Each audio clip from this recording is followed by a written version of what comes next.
Hi, good morning guys. So, ano na to guys sa brunch, almusal at saka tanghalian. So, excited na ako guys. Ayan. Ito yung patis na ginawa ni Senior Robin. And then, ito yung pangat na, actually hindi pangat to, yung ano guys, yung sapsap. Ang sarap nito guys, super. So, ayan. Kailangan ng serving spoon kasi tatlo yung kinuha ko. Yes. Kain tayo. Para may pang premiere. Okay.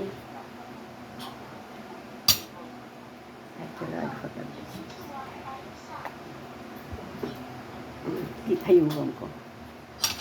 Okay.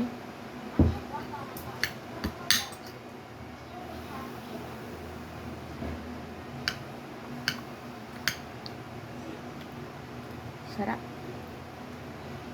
Dati mura lang yung anong to, yung isdang to, pero ngayon ang mahal na.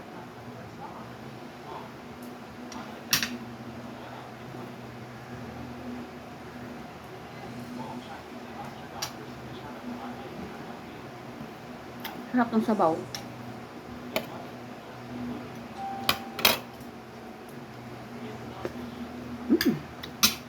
Ang sarap ng sabaw, guys. Miluya, kamatis, dahon ng sibuyas. Ayan. TV.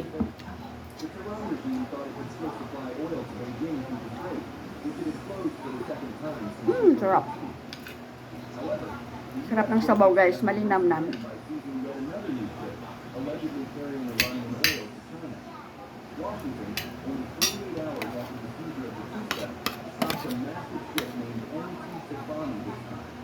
Tingnan mo yan, alam na nag-live ako eh.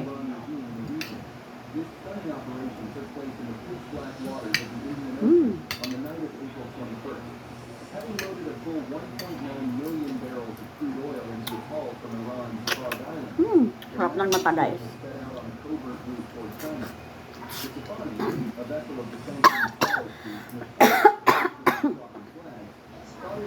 Nabibila ako kan talaga ako pag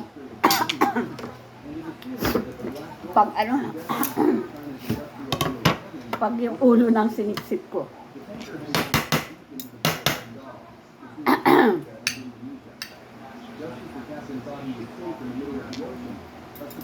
Kamay na nga lang ako.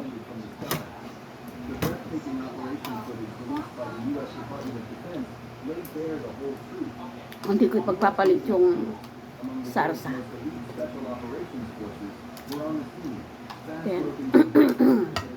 Sarap guys, super sarap. Sariwa kasi. Gusto paano ka makakapag-diet nito? Sira ng diet mo. Nagkamay na.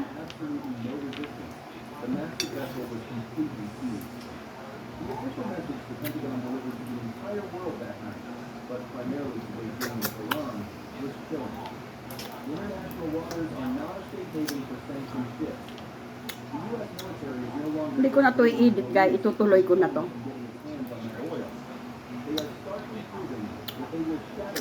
Harap. Parang pati yung tinik gusto ko nang kainin sa mahal.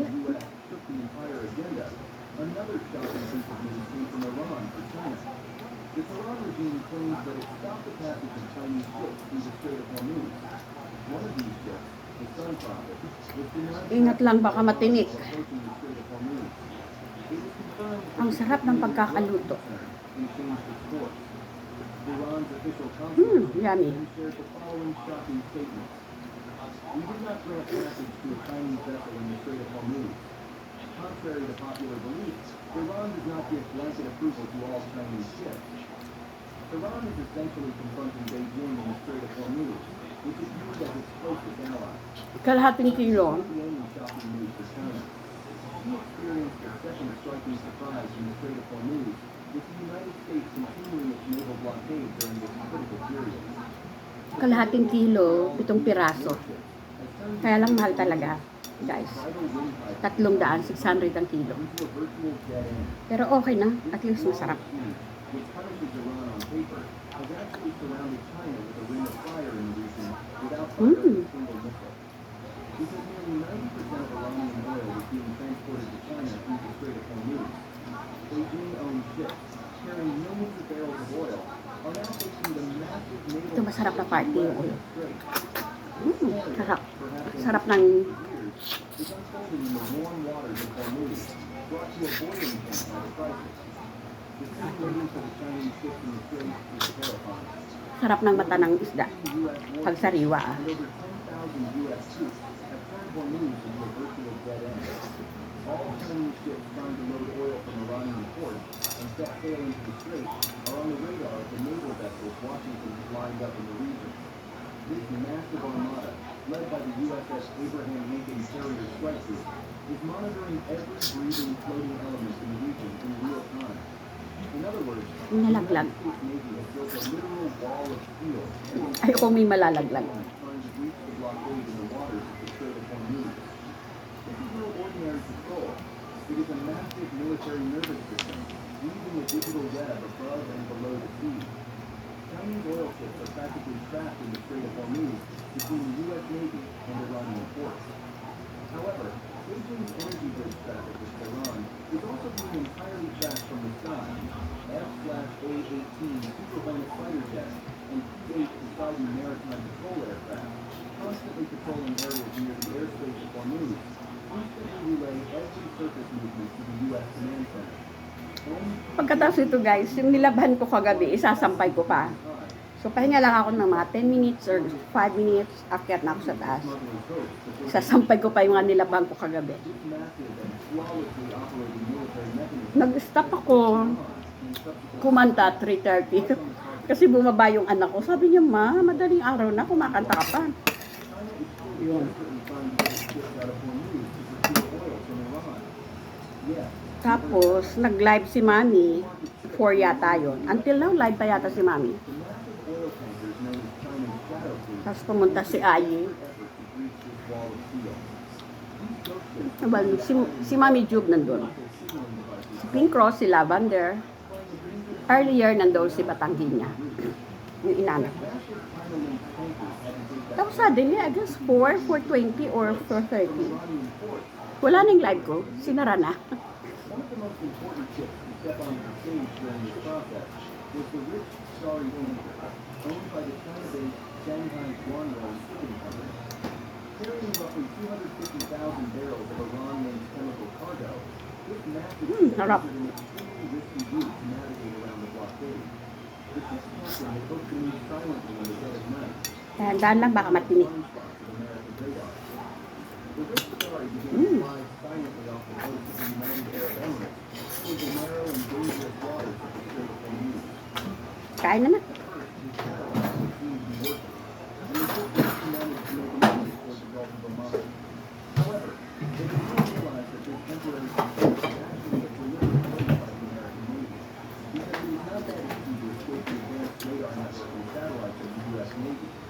The Army Burke-class guided missile destroyer USS Spruance, one of the most dangerous hunters of the seas, instantly cut off the Chinese tanker's route.